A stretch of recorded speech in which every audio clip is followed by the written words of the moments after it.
world had two parts. Animals lived in the lower part, which was completely covered in water and had no land or soil. Above was the sky world, where the sky people lived. The sky world had lots of soil with beautiful mountains and valleys. One day, a girl from the sky world went for a long walk and became very tired. "I'm so tired, I need to rest," she said. She sat down under the spreading branches of an apple tree and quickly fell asleep. Suddenly, there was a rumbling sound like thunder, and the ground began to crack. A big hole opened up next to the apple tree. "What's happening?" screamed the frightened girl. She tried to move, but it was too late. She and the tree slid through the hole and tumbled over and over towards the watery world below. "Help me," screamed the girl. Luckily, two swans were swimming below and saw the girl tumbling down from the sky. "Come on," yelled one swan. "Let's catch her before she hits the water." "Okay," yelled the other. The swans spread their wings together and caught the girl on their soft, feathery backs. "Phew, that was lucky," said the girl. "But what do I do now? I can't get back up to the sky world, and I can't stay on your backs forever." "We'll take you to Big Turtle," said the swans. "He knows everything." After hearing what happened, the Big Turtle called all the animals in the water world to a meeting. He told them an old story about soil being found deep under the water. "If we can get some of that soil, we can build an island on my back for you to live on," said the Big Turtle. "Sounds good to me," said the young girl. The otter, beaver, and muskrat started arguing over who would dive for the soil. "I'll go," said the sleek otter, brushing his glossy fur.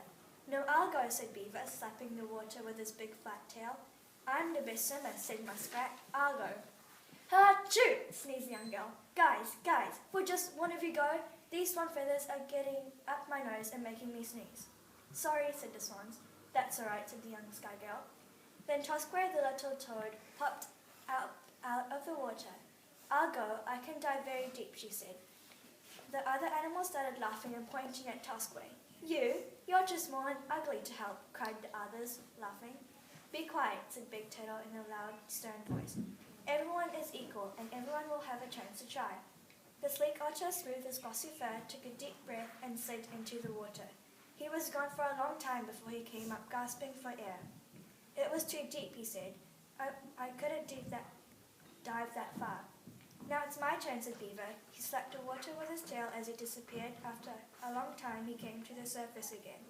"It's too far," he gasped. "No one can dive that deep." Muskrat tried next and failed. "Achoo!" sneezed the young girl. "This is not looking good." "Now it's my turn," said little Tosquay the toad. She took a deep breath and jumped into the water. She was gone a very long time, and everyone thought they wouldn't see her again.